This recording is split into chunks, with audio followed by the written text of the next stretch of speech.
Today, we're going to do a quick overview of everything you need to know about IRIS, the new filing platform mandated by the IRS for your 2026 filings in tax year 2027. So let's get started. Today, we're going to do a quick overview of the difference between FIRE and IRIS, what your filing options are for IRIS, why your data quality matters, and lastly, we're going to give you a checklist of how to prepare for the upcoming filing season to make sure you have a smooth transition.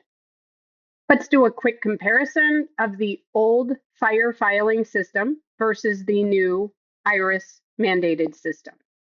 The old FIRE system was filed through what they call the legacy system, which is being retired December 31st, 2026.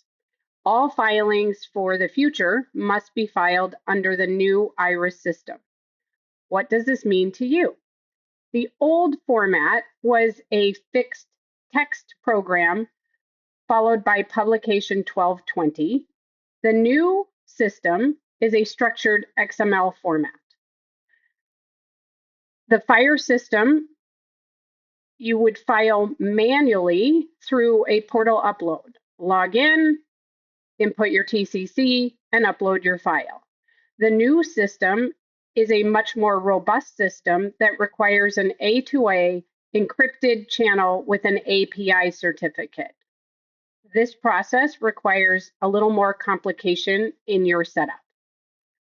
Validation. In the FIRE system, it validated the file format only. In the new system, it validates the actual file format as well as the data submitted inside. Response time. With the FIRE system, it was several business days before you got your response back from the IRS, and it was emailed to you. In the new IRIS system, it's immediate, depending on the submission size and the time you're filing.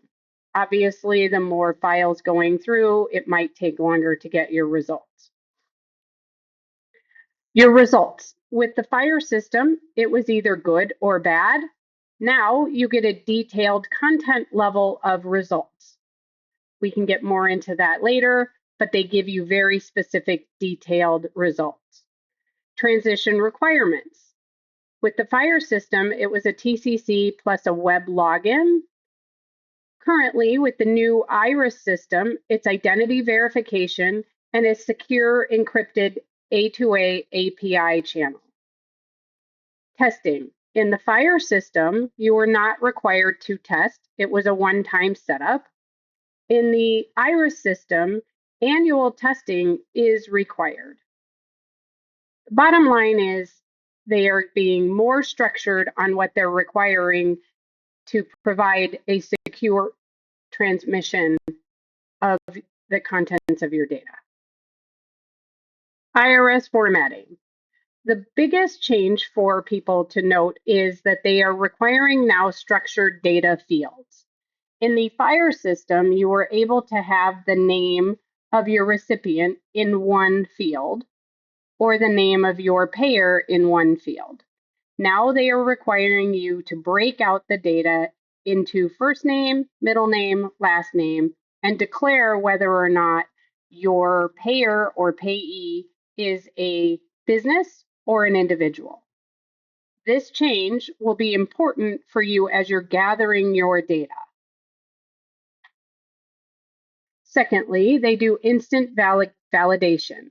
When you submit your data, they validate the name and the TIN right on the spot and provide you with the errors of those that do not match. So they are scrutinizing your data more thoroughly upon submission now. What this is leading to is more accurate filing. They are requesting that you structure your data in a means that has more accuracy so that they have better data quality coming through for them to be able to get their information. This will require you to prepare your data in a way, but it will also help you get fewer of your B notices and less back and forth changes with the IRS and less penalty exposure. Let's quickly go over your IRIS filing options. Technically, you have two paths that you can take to file your transmissions through IRIS. The first path is the do-it-yourself path. This requires you to apply for an IRIS TCC, whether through the portal or through their A2A encrypted API channel, which is for large volume filers. Both, you need to establish an ID.me account, and it's up to a 45-day approval process. So prepare yourself to apply for a new TCC because your Fire TCC is no longer valid. Support time is limited, so expect long wait times. If you are applying for an A2A channel, you must do a test with the IRS to secure your transmission, and you must be moved from test mode to production mode before you are able to begin. After you do that, you must create the XML according to the schema and prepare your XML files for filing. The better option, which is a less bumpy road, would be the third-party transmitter through a company such as us, 1099 Fire, where no TCC is required, no ID.me account is needed. The testing and validation and approvals have already been completed by the transmitter. We transmit on your behalf using our credentials, so there is no API certificate necessary. Small and large volume capabilities can be had, and the error and results and summary are summarized on your behalf by us to make it easier to understand. With 1099 Fire, if you choose this option, you also have access to our trusted, experienced support team to assist you at any time along the way. IRIS provides faster filing feedback and provides you with more detailed outcomes. Let's talk about your options.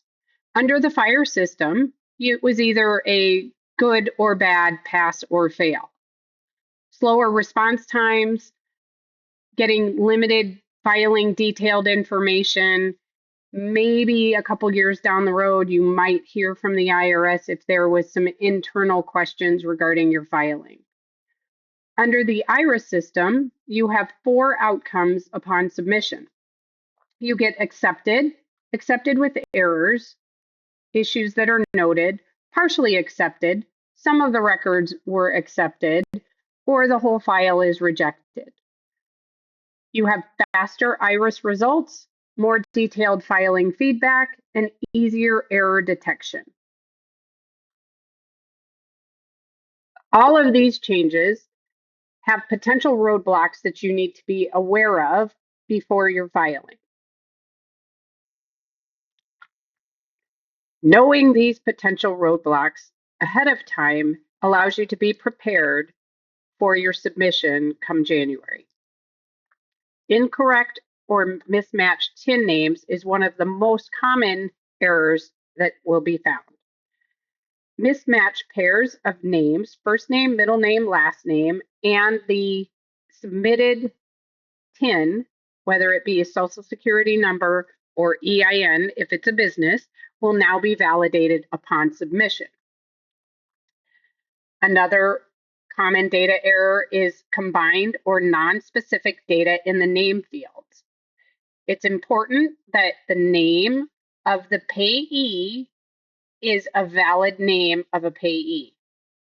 They will no longer accept combined names or in care of names or anything along those lines. So they're asking for a very specific name in the name field breakdown. W-9 documentation that is not up to date or missing. Filers can't be filing without social security numbers anymore. They will be flagged as missing or errant and required to file a correction. So now is the time to get your W-9 documentation up to date. Duplicate or inconsistent payee records is also a common data error. Sometimes people have data pulled from multiple systems, which causes duplicate transactions. The IRS requires additional information if they are intended multiple vendor records. You must have an account number associated to differentiate the two. If they are unintended, they must be merged and combined. Outdated internal data. This gives you a chance to highlight anywhere you need to update your record keeping. So now is the time to prepare yourself for the upcoming changes in the filing season. In doing so, you will reduce your risk and exposure to penalties. Okay, why clean data matters. Let's talk about why it matters to have clean data. The number one is you limit your exposure to possible penalties. Now that they are validating the data upon receipt, they are giving you your notice that it's bad, requiring you to follow all of the B notice requirements and avoid complicated corrections. B notices are required when you have an invalid TIN, and if you do not process or get clean data, you would be required to start backup withholding, which is a very complicated process. All of this becomes very cumbersome and time-consuming to your company while still under the exposure of possible penalties. We at 1099 Fire have put together a quick preseason data checklist. Number one, ensure that your updated data format is accurate. We've provided you with sample data formats for you to start gathering your data in the IRS required format. You should validate the name and TIN combinations ahead of time. Check every payer and payee pair against the IRS database by doing a TIN match. Be sure to update your W-9 documentation. Double check your process for your W-9 collection. Check outdated W-9 documentations and verify that every vendor has a current W-9 in your system. And then finally, consolidate any duplicate records. Remove and merge duplicate payer or payee records to reduce filing errors.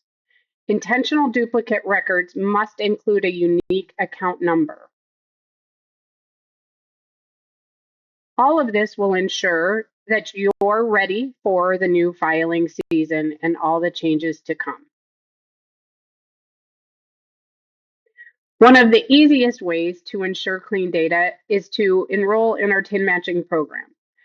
1099 Fire has a TIN matching program that is a necessary insurance policy that we highly recommend for every filing client. TIN matching will validate your entire vendor and payee database against the IRS records in a single batch or real time. It is best used during the filing season for preparation, as an annual compliance for reviews, to help clean up stale data, and those that have a large database that need to keep it maintained. Why it matters for the IRS is it can catch mismatches before they become real-time rejections upon submission. It'll improve your first pass filing acceptance rate. It reduces last-minute complicated corrections, and it helps you clean large data sets quickly before you hit the deadline process. TIN matching can be done all year long. We highly recommend it during the fall season to give you plenty of time to prepare and clean up your W-9s for those that are in error. Here's a quick summary of what you need to know to be prepared for the upcoming filing season. Note that the fire deadline for retirement is the end of December 2026. Prepare yourself for the new IRIS platform. Remember that IRIS validates data in real time, so errors surface immediately, you're notified immediately, and your data should be clean. Be prepared with the new data format by separating out the name fields where necessary.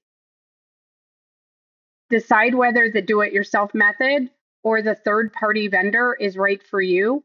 1099 Fire is here to assist answering any questions you have on any of those processes. Be sure to validate your TINs early. Subscribe to a TIN match process so that you can be prepared and avoid exposure to possible penalties. 1099 Fire is here to assist you with any of those options. In summary, the most important thing to note is the new filing platform has become more complex and more complicated, therefore leading to the need for third-party vendors to make the transition smooth. 1099 Fire is here to assist in any way possible to make it easy, but whatever you choose to do, make sure you reach out to our team early to make sure you're prepared. You can call us, or you're welcome to visit our website and fill out our quick questionnaire to be able to assist you and provide you with either a phone consultation or a detailed quote.